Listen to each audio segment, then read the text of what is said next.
Nobody knew what it was at first, and then you saw the boy with the gun. I was on my side just looking at him. All I could think about was what my life would be like without him. It was horrendous. It was a nightmare. It looked like a war scene.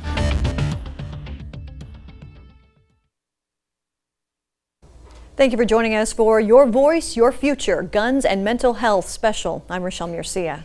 And I'm Dave Gonzalez. Last year, we suffered the deadliest mass shooting in our nation's history, a Las Vegas massacre. And just this week, a school shooting in Kentucky left 2 teens dead and 14 others hurt. One thing has become pretty obvious here. There are people in this world who are intent on harming others. Whenever one of these mass shootings occurs, the debate over the Second Amendment is reignited. Lately, that debate has centered on mental health. Tonight in Your Future, Your Voice Town Hall, we dive deep into the endless debate surrounding mental health care and gun ownership rights. Eyewitness News reporter Jeff Platt is your moderator and is live in our studio with our expert panel to get us started. Jeff? Thank you, Dave Rochelle. Mass shootings in America have sadly become somewhat routine. According to the nonprofit organization, the Gun Violence Archive, in the past 4 years, there have been more than 1,300 mass shootings in America, nearly one every day.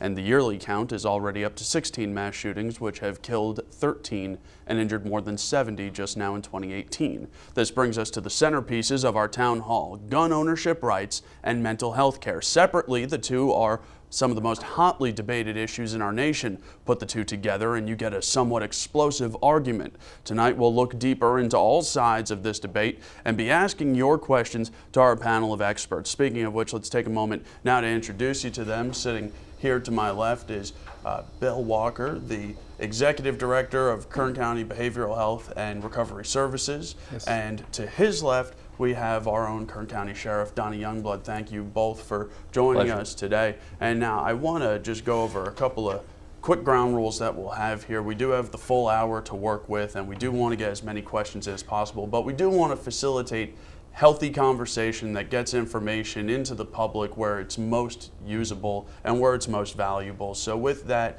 I'm just going to ask that we're all respectful, that we answer the questions that are asked to us. If a question needs more explanation, I'll ask a follow-up. And also, I encourage the two of you to ask questions to each other in a respectful way, just to facilitate that conversation even better than we could just by having myself ask questions or just by taking questions from social media. Now, we are going to have someone monitoring, our own Hannah Batal monitoring social media, as this is also live on Facebook. She'll be polling viewer questions to ask to both of you as well, and hopefully through all that we can get everyone's involvement, everyone's buy-in to really listen and engage with this conversation this evening. Certainly. All right, so the first topic that we want to introduce here is the relationship between mental health and the Second Amendment. It's really a balancing act that I'm sure both of you struggle with on a daily basis. So I'll ask the both of you just to open up, almost an opening statement style. What is your stance on the relationship between mental health care in this country and this country's founding right to the ownership of firearms? Go ahead. Thank you. So first let me say that the Sheriff's Department and the Mental Health Department have worked together collaboratively in the field together in responding to people in need through our MET programs and the Sheriff's Department for 20 years. So I really appreciate sitting on this panel with the Sheriff. Second, it's interesting because when you first talk about mental health, what does that really mean? Because you didn't say mental illness. And the gamut of what that means, from serious mental illness, which many of us see the person like pushing a cart down the street, versus anyone at any time in their life that may suffer depression or anxiety is a wide span. And in that, you also look at gun ownership or gun control, and then how much infringement on that right should occur to protect the public.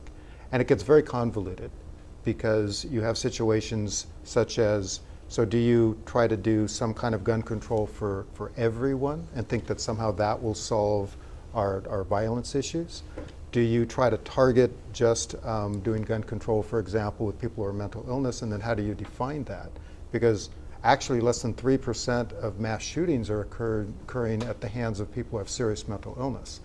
And so you start looking at what are the answers, and when we get further into it, I'll be looking more at the issue of prevention than the issue of gun control as a solution. All right. And Sheriff Youngblood? Yeah, I think Bill made a great point. There's, in my mind, first of all, I think that the American public have the absolute right to possess firearms and to protect themselves. I think the Second Amendment is strong. It shouldn't change. I'm a very pro Second Amendment guy. But the point Bill made is there isn't necessarily a nexus between guns and mental illness. However, what we've seen recently in the last 5 years, maybe 10 years, is the mass shootings. And that tends to be trendy. We have a different generation coming up. They watch things on video games. They watch things on television that are violent. And truly, I think some of these people believe there's a reset button if they do something horribly wrong or bad. And I think sometimes we glorify what they do by over and over and over saying their name and showing their picture, and the next person that is contemplating something like this gets glorified by that. So I think we have to be careful with that, and I don't draw a direct nexus between mental illness and the Second Amendment and possessing firearms, because if you're threatened by anyone, whether they have a mental illness or not, you have the absolute right to protect yourself in this country, and disarming people isn't the answer. So, Sheriff Youngblood, let me ask you this question to kind of build off of that. What can cause someone to lose their right to own a gun, and when should they lose that right if they already don't lose that right for the things you believe? Yeah, if you are taken for an evaluation and it's upheld, you lose that right. If you're arrested for domestic violence, you lose that right. If you're convicted of most felons, you lose that right. But those are things that you've earned, and so I think that placing it all in one basket just doesn't fit. In this county, we have about 10,000 people that have a concealed weapons permit, probably per capita more than maybe Fresno is equal with us. And I don't have an issue with people that have CCW permits. I have an issue with people that have guns that don't have CCW permits. And there's a balance there. And I can tell you, if I don't want my dying thought to be, I wish I would have had a gun to protect myself on the streets of wherever I'm at. As long as you're responsible, as long as you're trained, as long as you know what the laws are. And but there are things that that right can be taken away from you. And remember this: the state of California has the strictest gun laws of any state in the nation. We require a background check. We require you to wait 10 days before you get that. We require a check to see if you have mental health issues in your background. Most other states don't do that. There are states you can walk in and buy a gun and nobody knows your background. And I certainly believe that the background checks are an important and integral part of owning guns. Now, building off of that, Mr. Walker, do you think that those background checks need to be any more in depth when they come to analyzing mental health history? And if so, what mental health history, what pattern are we looking for in order to disqualify someone from carrying a firearm? Or do you think that's unnecessary, as you said before, not drawing the nexus to legislation, but more prevention of mental health illness? It's a great question, and if you look at the data, you'll find that the majority of people who commit mass shootings are not seriously mentally ill. So if we were just going to say, okay, if you have a history of serious mental illness, well then we're gonna pass a law that you can't own a firearm, that's somehow going to change mass shootings. The answer would be no. Less than 3% of the shootings occur that way. Interestingly enough, less than 5% of the mass shootings are done or perpetrated by women. So do we pass a law that men aren't allowed to have firearms? Well, that doesn't make a whole lot of sense either. And it's very difficult to predict. I was talking to the sheriff before we came out here, and I said, when it comes to predicting crime, like burglary, yes, there's people who have a history of burglary, and you know that person will be at risk of committing burglary again in the future. But you don't know when they're going to do it. Otherwise, we could just be waiting at the house and arrest them. So I think part of the problem is some idea of thinking that, well, we can identify it as mental illness and then just pass some laws that somehow protect these events by making people who have a history of mental illness not have firearms. I really appreciate the sheriff's comments where he said there are situations where if you're evaluated for mental illness because you're a danger to yourself, others, or gravely disabled, and that's upheld through a proceeding that includes court proceedings, then you could lose your right to own a firearm. But I don't know that gun control from that perspective, just for mental illness, actually works, because the actual reasons for people committing mass shootings generally aren't related to mental illness as that in that definition. Now, you've led me to my next question for Sheriff Youngblood, but I want to stay with you for a follow-up. This is the second time that you brought up that the statistics showed that the wide majority of people who commit mass shootings are not suffering from any major mental illness. Couldn't it be said logically, though, that anyone who is not in war, who is willing to take a firearm and open fire randomly on general members of the public, is at least at that moment suffering from some sort of mental breakdown? No, I disagree with the point.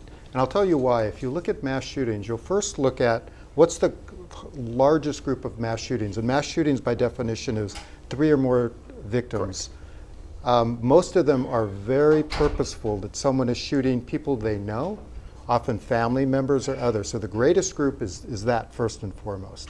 Often that's more of a domestic violence, which you could say, well, that's an illness. But often it is a planned event, often it is an opportunistic event. Then you have another group, like we saw in San Bernardino, which is ideological. And so I believe, either because of my religion or some other reason, and I'm very planful in those events. And then I go in and often shoot large groups of people. And then there's a group like we saw in Las Vegas, where someone is incredibly planful, and they aren't suffering from what we traditionally would call like schizophrenia or other things, but usually this is someone who's disenfranchised, alienated, isolated. They have grievances that they want to air out and act on. The problem is that that's not predictable. There's no mental health test that you can give someone and say, okay, this is the person who's going to do that. And so if you're thinking of it from prevention, I would wholeheartedly agree that this is someone who's unwell, and that our society seems to be developing more of this kind of behavior that tends to be gender specific and victim specific. And if we know that, then we should be targeting how to prevent that. And I don't know that trying to figure out how to keep guns out of certain people's hands, unless it's very specific, like someone who's already been adjudicated for danger to self or others, is the right answer. Well, and now that leads me perfectly into the question I was going to ask Sheriff Youngblood. I've covered a lot of post-training peace officer standardized training, and the thing that I've heard over and over again is someone is a threat to themselves or others if they have the means, the motive, and the opportunity to cause harm to themselves or others. Of means, motive, and opportunity from a law enforcement standpoint, which of the 3 of those is the easiest to take away from someone? Well, certainly the means. If someone has a firearm or a knife, and we deal with that every single day. Just yesterday, we had one with a female that suffered from some type of mental illness, and we use mental illness pretty broadly sometimes. There's a big range of mental illness that Bill could probably talk to a lot better than I can. But she suffered from this, and when the officer tried to arrest her, she wasn't necessarily comprehending what he was saying. In fact, she wouldn't follow his lead, and ultimately this knife was tucked up underneath her wrist here, and when he saw it and she wouldn't comply, he finally used a canine to help subdue her. When that hits the media, it looks like we bit a woman, a dog bit a woman, but all the rest of that stuff is life-threatening for that officer. So this is not, the term mental illness is so broad that we have people in this world that are very productive, they're very successful in their careers, that have some type of mental illness. So we have to be careful with how we label that. All right, thank you, Sheriff. Thank you, Mr. Walker. We're going to come back to you with some questions, but I want to take a time to see if any of our viewers are asking questions. So with that, I want to send it over to our own Hannah Battaglia, who's been monitoring social media as this unfolds. And Hannah, what are people talking about? What are people asking us? Yeah, Jeff, thank you. Yeah, we have our live in-studio audience. We also have our live broadcasting audience, but we also have several people watching on Facebook. And as we've turned on that live broadcast on social media, the comments have just been pouring in. We want to show one, for example. Judith on Facebook wrote in, "We need mental health care whether or not we have guns," and that was Judith McFarland on Facebook. And we, throughout this hour, will be taking all of your guys' questions and hopefully be asking that to the panel. We have one question, the first one coming from Robert, and I think it kind of speaks to what Sheriff Youngblood was saying earlier about the woman who seemingly had mental health issues and had a knife in her hand. I'm going to paraphrase Robert's question. He said something along the lines of asking why we're focusing this debate on guns and why we're not focusing on the broader issue of all sorts of weapons. So with that, I'm going to send it back to you, Jeff, and we're going to continue following the Facebook questions. All right, thank you, Anna. And I think that's a fantastic question to kind of start off with, is that, yes, we do talk about guns and mental illness. And like you said, Sheriff Youngblood, it's catchy, it's hip, it's what's in right now. But there are other weapons, there are other means of opportunity, as we just mentioned. And so what is it that we have to do, and this question is for both of you, what is it that we have to do to better understand how to not necessarily limit someone's ability to buy a gun, but limit someone's ability to access something that could harm someone else when they are in even just a transient mode of mental instability? In Santa Barbara, not too many years ago, there was a situation where a young man stabbed his roommates and killed them, and then went out in Isla Vista and went around shooting people. And if you look at that event, again going back to the planfulness of this, why did he stab the people in where he lived? Well, if he shot them, that would have been heard. He had a plan, and he carried out that plan.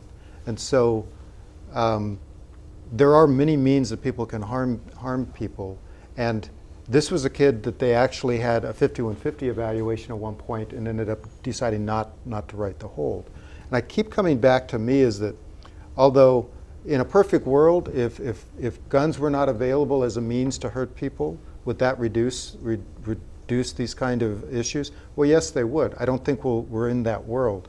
So what I look at really is what is the prevention aspect? So if we know we're primarily dealing with males, not females, just like we've seen this proliferation of uncovering of how much sexual harassment has occurred in many workplaces. These are connected. The fact that we objectify and then hurt people that we've objectified is rampant in our society and is actually, I think, building up. I appreciate the sheriff's comments of if we make people constantly bombard them with violent games and violent things, what do they internalize in terms of objectifying violence as being an okay measure?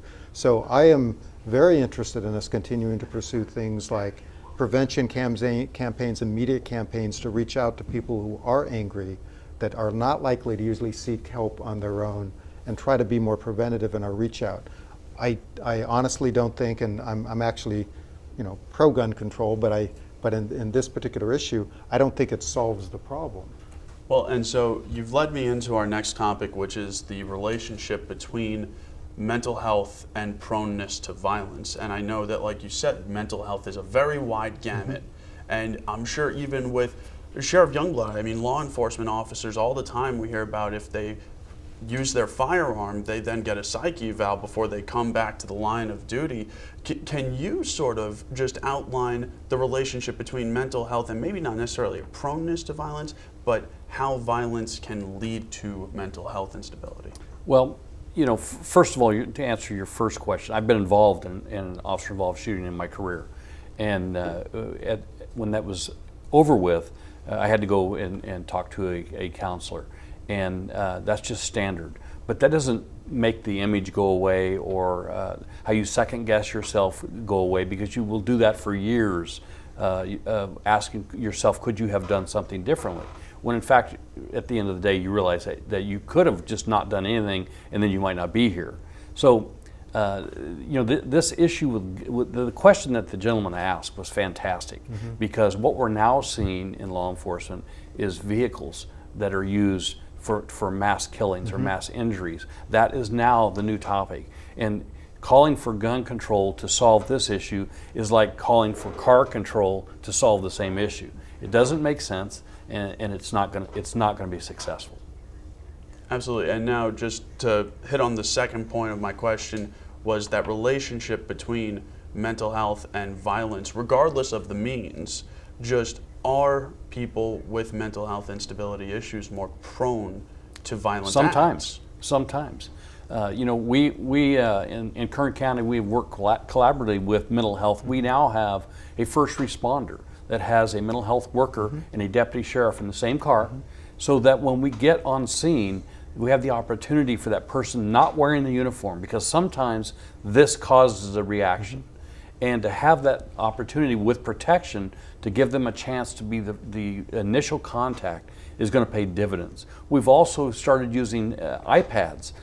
So if Deputy in Ridgecrest gets a mental health issue with someone, they can, the deputy can contact mental health, they get on iPads, they talk to the person, and then instead of just transporting him 100 miles and have him evaluated, we do a semi-evaluation right there, and the mental health worker then says, yeah, bring him in, or let's make an appointment and we'll talk to him in the next day or two. So we're working together more than we ever have, and it's really paying dividends.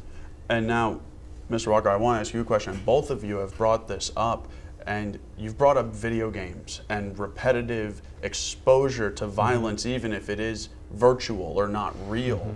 How much do you think that plays into a seemingly growing public where violence is a norm, it's something we're numb to? And how much do you think, with especially video game addiction now being considered for actual mental health illness status, how much do you think this plays into our youth being more prone to violence?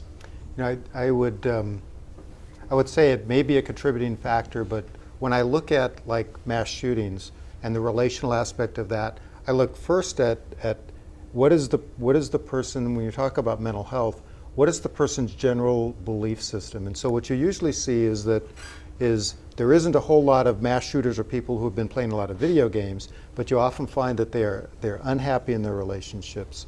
They are often people who have a history of targeting and anger and believing the world is giving them an unfair shake. And so they start developing resentments and even a bit of ideation about that the life is unfair to them. Hence Las Vegas. I mean, Yes. he's describing the shooter in Las Vegas. Exactly. And so one of the difficulties for us, and I know I keep going to the, how do you prevent versus how do you try to figure out how do you make a wall? and I don't believe in a wall. I believe that instead you figure out how do you intervene further upstream. Perhaps some caps on video games, but I think more, good old-fashioned engagement of people and having the availability for people to know how to be able to get help and making it okay for people to get help. I think especially, since I've mentioned males, I think, for example, if, in this room, there's 6 or 7 people. I bet if I was able to do a history, someone in this room has been on a medication for psychotropics at one time in their life. Somebody in this room has been sexually attacked or molested at some time in their life. The proliferation of things that can happen in people's life is so great that they don't become necessarily predictors. So what we need to do is continue to push the proper intervention as a prevention mode. So I actually believe, again, making available hotlines and making it okay. I mean, right now it's okay for women to say they've been harassed. How many men have stepped forward and said they've been harassed? I don't hear them, but I know it's happened. And so our men are the ones that are perpetrating this. We need to make it easier for them to get help. That's my platform. I want to emphasize one thing. Absolutely. Parents need to know what their children are watching. Absolutely. Not just in video games, or not just what is violent, but anything, because it does contribute to controlling behavior. It's like we talked about the massage parlors yesterday. What the children, every day, they get up and they walk to school. They see a massage parlor, they see a tattoo parlor, and they see a pot shop. And that becomes the norm of their life, and it shouldn't be. Excellent point. And this is all great stuff, and we're going to continue forward with some more questions I prepared, but we're going to take another second here to get some questions from the watching audience, see if they want to tack on to anything we've got. So let's go ahead and see our own Hannah Bataille again. And Hannah, what are people talking about now? What questions do they have on the table that we're not bringing forward just yet? Yes, Jeff, we're not only seeing the interesting debate here in the studio, but we're also seeing that transpire online with several Facebook commenters saying two different things. Some people are saying you can't infringe on my Second Amendment rights, while others saying you can't control mental health. However, you can control gun legislation. So that brings us to our next viewer question, and that's how do you draft mindful legislation or mindful enforcement to help with these gun rights? This is the comment I was referring to. This is from Clarence Ferguson on Facebook. He says, quote, "There is no debate on my Second Amendment rights." And we have another Facebook commenter who said something on the flip side. And she said, of course, you can't control mental health. How about guns? Better to do something than nothing. And that was Susan James on Facebook. So once again, it brings us to our next viewer question, and that's how do you draft mindful legislation pertaining to gun control that doesn't infringe on people's basic human rights, but allows a meaningful conversation to transpire? Back to you, Jeff.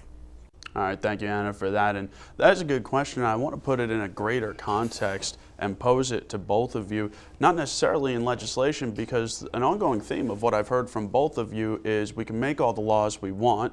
That doesn't necessarily solve the problem. So before we start talking about solutions, let's start talking about the cause. And again, a lot of what I've heard from the two of you, and I want to make sure I'm understanding you correctly, and if you're not, please say so, is we can blame everything else as much as we want. But the underlying root of the issue is our own interactions with people as human beings. I think that's a great point. You know, we could legislate guns, and California does a great job of making stupid laws when it comes to gun laws. And we can do that all day long. Honest people that in this community follow the laws. So when they change the gun laws on certain guns that we could possess in the state of California, good, honest people follow those laws. So you keep making those laws and making those laws. Guess who's not following any of those laws? The bad guys. The bad guys. The people that are out there that want to hurt us, some with mental health issues, those are the ones that they're not going to follow the law. So all we're doing by this gun legislation, trying to fix this problem, is taking a defense weapon out of good, honest citizens' hands. You know, certainly I respect the sheriff's position on that. I think as you look at some of the larger shootings and the number of weapons they've had, you know, there is a whole side that says, well, should we have that kind of gun ownership? And in a perfect world, I would like to see less gun availability. But I don't know that the world is perfect. And again, I would go back to a comment that the sheriff made earlier, which is, you know, something we've seen especially over in England, is that I can get a Mack truck and I can mow down 20 or 30 or 40 people just like that with a truck. So even though I may believe in gun control, I'm trying not to make that a platform of this discussion for me, because I actually don't think simply passing those laws, especially if they're targeting towards, well, we're going to do this because people are mentally ill, that's actually going to solve the problem. Now, one thing I want to ask you in particular, because you just touched on it a little bit, we don't want to bring up necessarily legislation that puts the whole gamut of mental health illness on the same platform, but when we at KBAK, we took a suicide prevention course with Kern Behavioral Health and Recovery Services, and something that was told to us was that there is no plan B for carrying out a suicide attempt. Whereas what you're saying with these mass shootings or these mass attacks is that there is a plan B. They're meticulously planned. So even if legislation isn't the answer overall to maybe stop mass shootings, let's take a break from that for a second. Do you think legislation to cut down on people killing themselves is worthwhile? Well, there is legislation already enacted. I think the sheriff even mentioned the 5150 regulations that if someone is a danger to self, others, or something called grave disability, but for this primarily danger to self or others due to a mental disorder, they can actually be placed either by law enforcement or by somebody who's been certified through the county mental health department, which is us. And we actually have co-units that work together on this, and they can be placed into a facility. Most people, and this is part of the issue, is it's not like, well, gee, I'm suicidal, or gee, I'm homicidal, and I'm that way forever and every moment. These are very transient, even for people who plan it. The people who are planning it, and if you recall anyone who's followed the Las Vegas shooting, he didn't just plan one event. He was planning multiple events, and none of us are quite sure exactly why he chose this particular time or event. And so when I talked about predicting events is very, very difficult. And so just in the same way, if you were to just try to legislate some form of control, that becomes very, very difficult. And so you start getting into these quagmires. Again, saying, if we knew when someone was going to commit a crime, well, we could just have an officer or a deputy waiting for them and we'd take care of it. We wouldn't have those crimes. And so we need a whole campaign. Well, and to further that point, Sheriff Youngblood, I've heard other law enforcement officers say this to me in the past. I'm curious if your line of thinking is the same. The laws don't exist to prevent crime. They exist to penalize crime after the fact. Well, there's some truth in that. But really, you know, if you go back just for a second and look at the laws in the state of California when it comes to guns, and we are more strict than any state in the nation by far. And is our violent crime any less? Has it fixed anything by having all those laws? No, it hasn't. And so we have to be careful taking the rights of our citizens away, trying to solve a problem that isn't even really, there's no nexus, quite frankly. Very little nexus. It's a very good conversation here. We're going to take a short break, though, give us a chance to catch our breaths. We've been at it for half an hour, so stay with us. We'll be right back just after this commercial break, and when we do, we'll be discussing the relationship not only between mental health and guns, but how we can possibly make solutions to both issues that are perceived in our community. Stay with us.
Thank you for coming back with us. In the first half hour of our Town Hall, Your Future, Your Voice, Guns and Mental Health panel, we've discussed a lot of topics, specifically the roots and the causes behind gun violence and behind mental health issues. In this half hour, we're going to try to focus more on potential solutions, ways that we can help better our own community through any means necessary, because I think the both of you would agree that any way that we can improve our community is worth a chance, Absolutely. worth a shot at least. So I want to start with Sheriff Youngblood, just from the law enforcement side, because you were just mentioning while we were on the break, you know, when you wear that badge, you have an awful lot of power, and you have to balance that power with the fact that just by being an American citizen, the person on the other side of that interaction has a lot of rights and a lot of power themselves. Yes. So what do you think would be a first good step in the right direction to educating people so that gun violence becomes less prevalent, maybe without the means of legislation that we've already talked about? I think it's important that we get the point across to people that are watching this program that have had or may be having some type of mental health issue. That Bill hit on it perfectly a few minutes ago. Somebody in this room has probably experienced that. We have to take that stigma away from that, because there is help. And it doesn't mean that your life is over with. There are solutions that you can get. You just have to ask for help. Sometimes law enforcement goes on those calls, and we're able to provide that help by taking them or getting a mental health worker out there, or taking them in, or having one already initially. And we're finding a lot more successes and a lot less confrontations by doing that. And we know that the confrontations sometimes can be deadly. And that's, that's horrible for us to experience. But when a deputy or a police officer is dealing with somebody that's having a mental health issue, they don't know that that's the cause. They don't know if they're under the influence of drugs. They don't know if they just hate policemen. What they do know is they have to watch their hands. They have to go do everything the same way so they are able to go home that night. And sometimes it ends tragically. And I'm going to tell you, the police officer that's involved in it is the victim as well. The public doesn't understand that, but my shooting was almost 20 years ago. I still don't drive down that street unless I have to.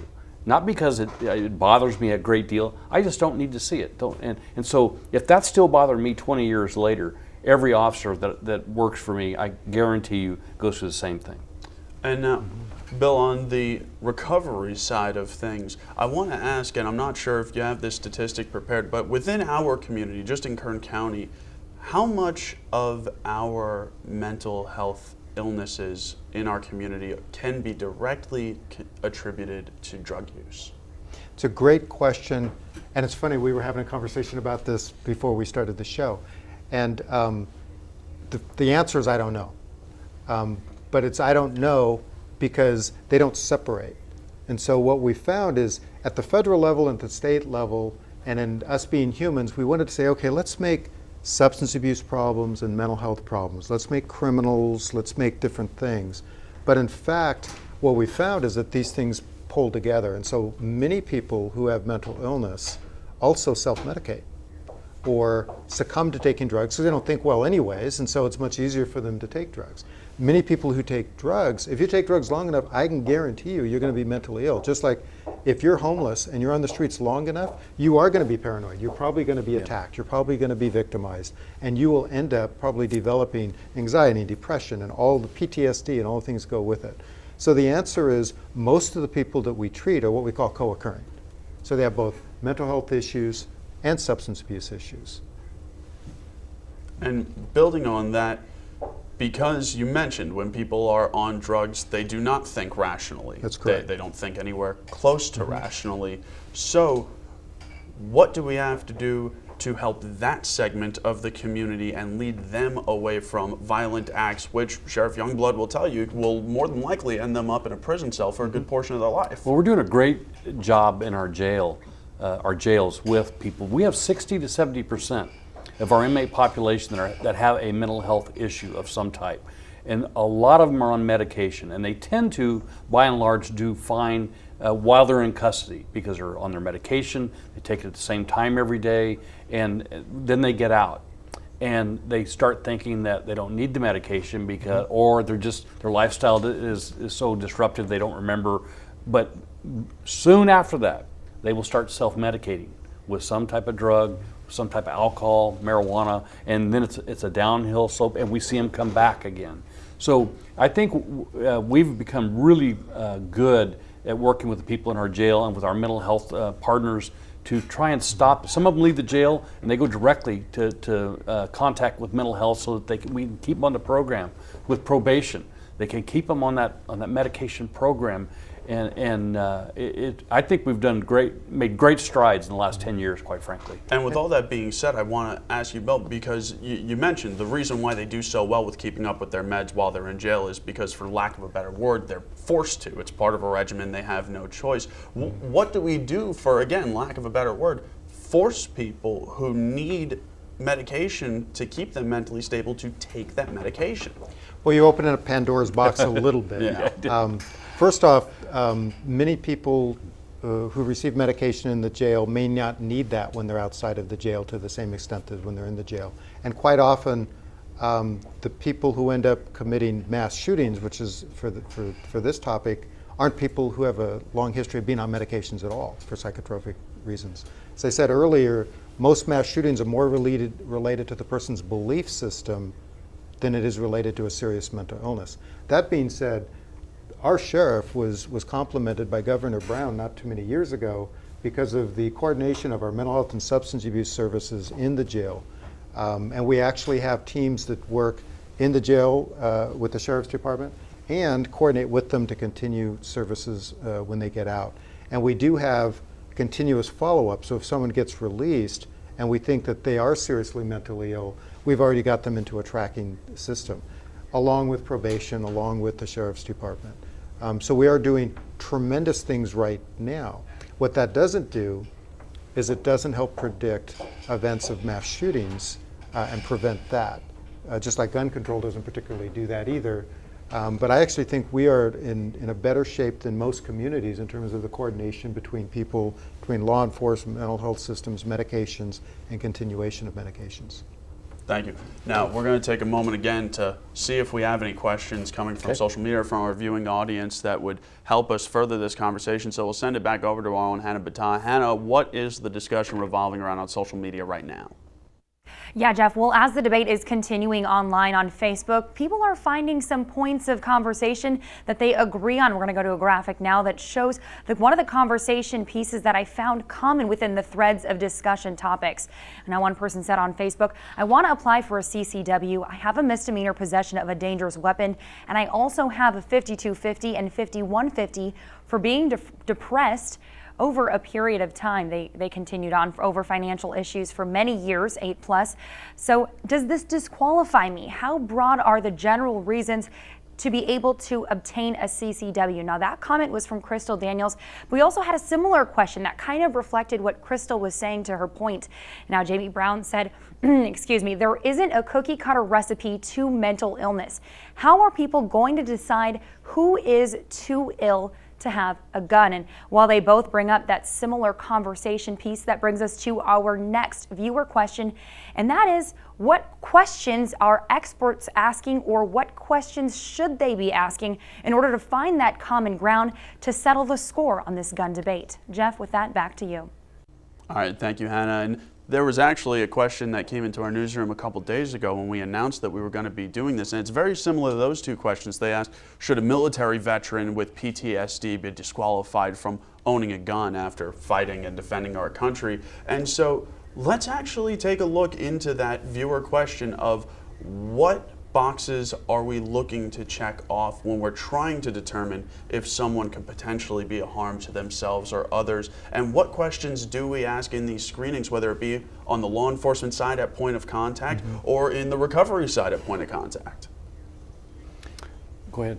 I was going to answer the CCW question before it went away. If you want to dive into it first, yes. I just want to make sure that she understands that there's no clear answer for whether you get a CCW or not. A lot of it depends on the circumstance. I will actually read the report of what occurred, the time of the arrest for the prior incident and what it was for. I'll read that report, and then I just have to make a value judgment, because I'm responsible for protecting the 10,000 responsible CCW holders, and if I just throw them out to anybody that comes along, we're going to lose our right to possess those firearms. So it's not that easy of an answer. So I'm sorry I interrupted, Bill. Oh, absolutely. There was a question out there from our viewers. I'm glad that we were able to answer that first. So now back to the question that we posed beyond that of, at each of your individual point of contacts with people who might possibly have some sort of mental health illness, what are the questions that we ask to screen for that? Because obviously you said there is no cookie cutter, there is no perfect method just yet, but what's our evaluation as of now? If you're talking about how we evaluate someone for being at imminent risk, so if someone is being evaluated for a 5150, which is the evaluation to see if you're a danger to self or others, correct, they are generally going to ask some fairly straightforward questions about, do they have a plan, do they have the means, how would they do it, if they're, and usually what we end up evaluating is danger to self, much more than danger to others. And part of the difficulty of the danger to others is when someone is seriously mentally ill, they'll often transparently tell you what their fantasy or what their delusion is, and so it's easier to make a determination. If someone is very planful and it's actually a belief system but not a serious mental illness, they can hide that very easily in the conversation. They can cover it up. They can tell you things that mislead you. Good example would be the young man in Santa Barbara who, when he was talked to, basically knew exactly what to say. for them not to pursue it further and to walk away from that event. That's the difference between evaluating someone with serious mental illness and someone who may have a chip on their shoulder. Is the person who has a chip on their shoulder is a fully integrated personality, and they could say whatever they need to say to get through an event. So when you come now to how do you look at a background check or something, I think the sheriff would probably be a much better expert than I am to know what should be included in a background check. But certainly histories of violence and things should be considered. But simply if you said, oh, because you've had schizophrenia, or because you've had bipolar disorder, or because you've been depressed, that would put you on a list to never get a firearm, wouldn't make a whole lot of sense to me. If anything, what it does is it stigmatizes people with mental illness. I think the sheriff brought up a really good point earlier that, and I'm not sure if the public understands this, is that it's already in law that if you were placed on a 5150 against your will because you were a danger to self or others, put into, or even if it's just danger to yourself, placed into a facility, you could lose your right for several years to own a firearm. Well, what if that's a law enforcement officer who's having a moment of depression?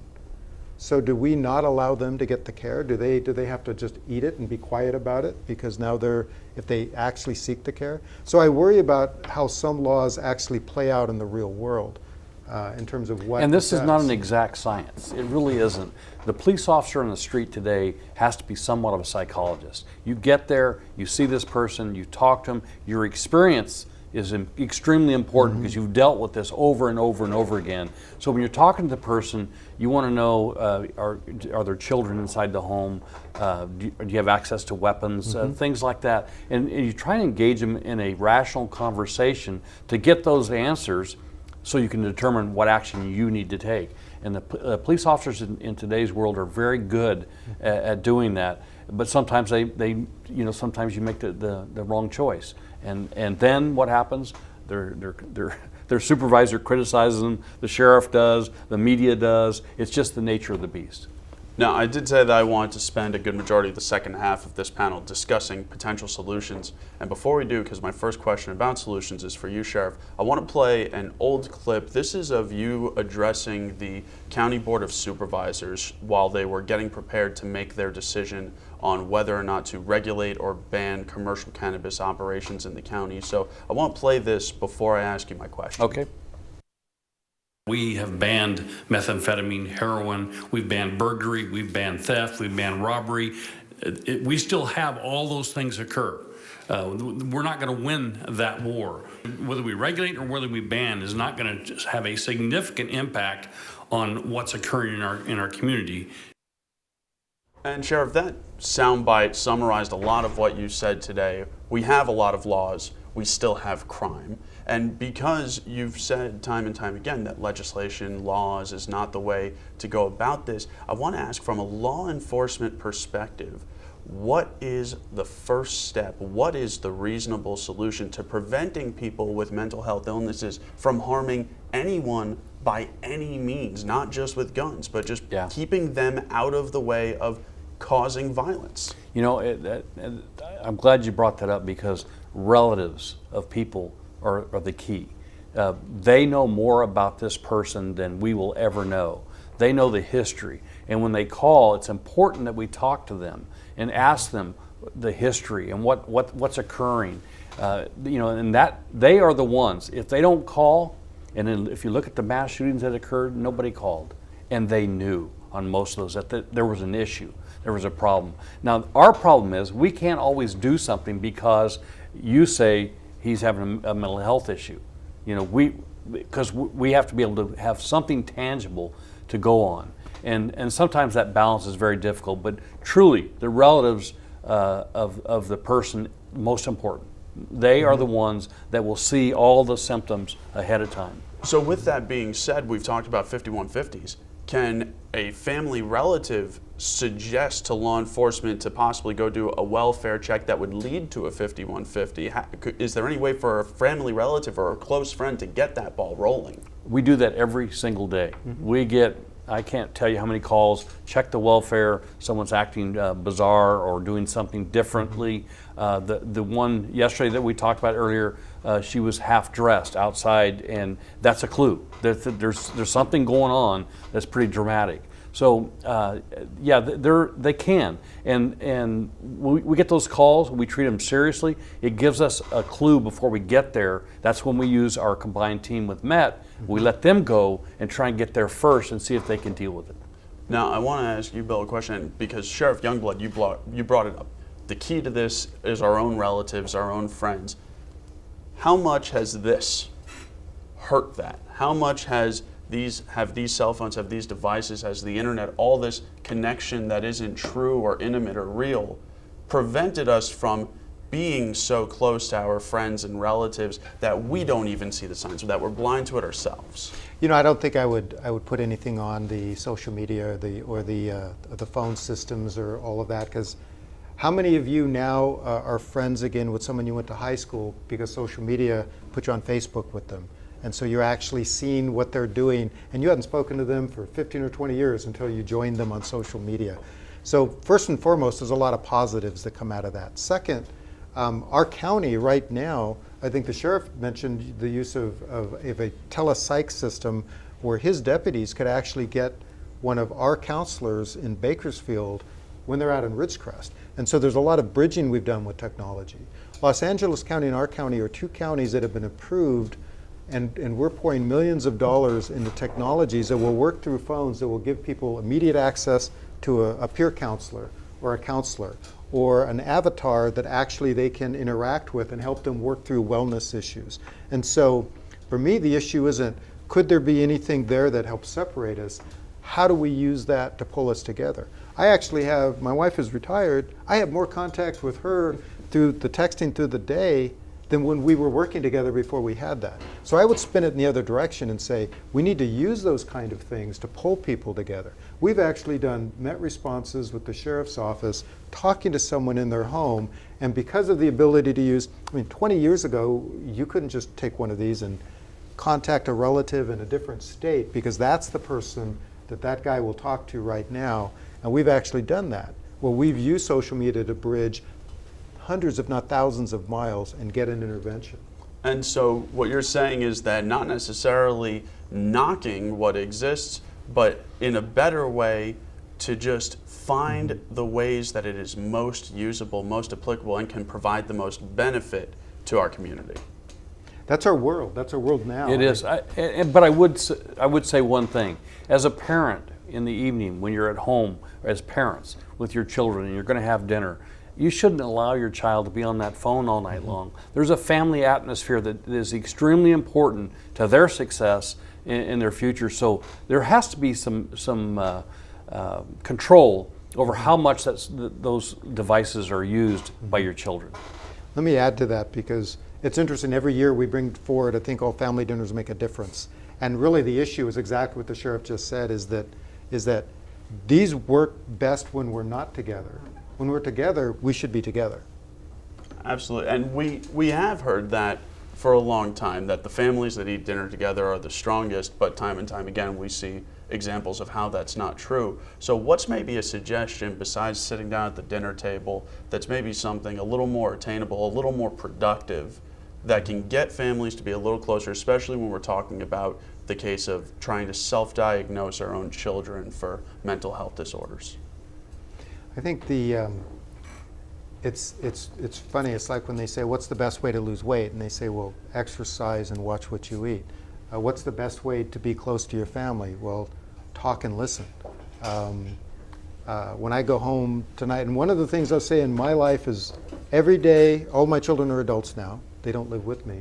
But if I'm ever around my children, I physically touch them. I will reach out, I'll touch a shoulder. I don't go a day without a physical contact and a conversation that's personal. And I think it's not fundamentally hard. Yep. And that doesn't mean everything will work out the way you want it. But I think actually being present and talking and listening is the most good old-fashioned And for the really way. young children, if we wait much longer, they're not going to know what a book is. Read a real book with them so that they understand what a book is, and you can make it fun. And reading it on the computer is not going to get it done, as far as I'm concerned. Well, we'll combine a little bit of reading and a little bit of listening right now. We'll go back to Hannah Batal one more time to get our last viewer-contributed question for our panel discussion. Hannah? Yeah, Jeff, we've been reading and listening to all the comments online from our Facebook viewers to this online town hall, and some of them have given some thoughtful questions. We want to give two of them now. The first one comes from Jesse. It reads, and what resources are available to alleviate those risk factors that you guys were describing earlier? Director, I believe you did touch on this question. This is from Jesse K. Kennedy, but we have another question from another Facebook user. Nia says, quote, individuals have the right to own a gun, but do you believe there should be more restrictions on what modifications should be added to guns to prevent mass shootings? And that is from Nia Morales, another Facebook viewer. Thank you to all the Facebook viewers who are tuning in to this town hall, and continue to ask your questions and comments. But for now, we're going to send things back over to Jeff.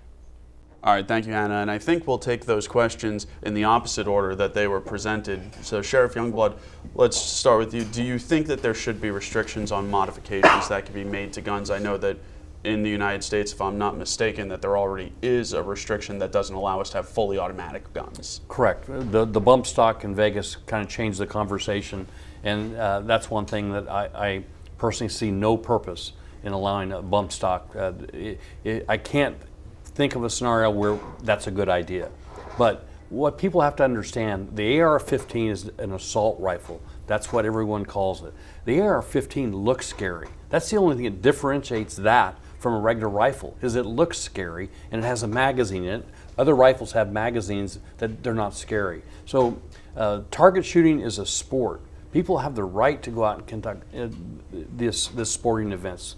When we start trying to regulate guns to fix a problem, we're really going in the wrong direction.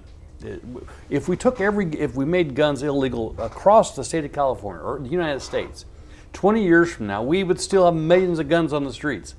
Only the law-abiding citizen wouldn't be the one that would have them, and that's pretty frightening. And you've actually led us into that other viewer question, because I think the point that we've simmered this all down to in this full hour that we're coming to a close on soon is that mass shootings aren't a cause of mental health issues. They are another symptom of a greater issue in this country, which is getting people to mental health resources for recovery. So that second question, what is being done to mitigate risk factors, and what is being done to provide people with a route to recovery? It's a great question, and it's really an underserved population, because I think a lot of people, they get too involved in the rhetoric of whether it's gun control or not, whether it's do we have enough laws or not, when in fact, again, if you look at the mass shootings and who does it, it's much more, if you were predicting it, looking at domestic violence would be a much better predictor than looking at serious mental illness. Looking at a history of violence and criminal activity would be a much greater predictor. But if you look at the profile, you see there's a lot of alienation, isolation, anger, and I actually believe that what we are looking to do in our community is to add to our hotlines a media campaign that not only says it's okay to call us because you're suicidal, but it's okay to call us because you're angry. It's okay to call us because you're angry and feel like hurting people. And to get that as such a common message that when people, because people don't go, oh yeah, next week I'm going to be angry. So I'm glad somebody said that last week. Well, we need to make that a clear pattern. Thank you, Bill, and that brings us to a proper close, and maybe we could be part of that campaign that you mentioned there. Either way, thank you to both of our panelists, and thank you to all of you for watching this town hall discussion on mental health and guns. Hopefully we've put some information into your hands that can help you take a proactive approach to benefiting your own community and hopefully even your own family. Thank you again for joining us. We'll see you for our regularly programmed news later this evening. Good night.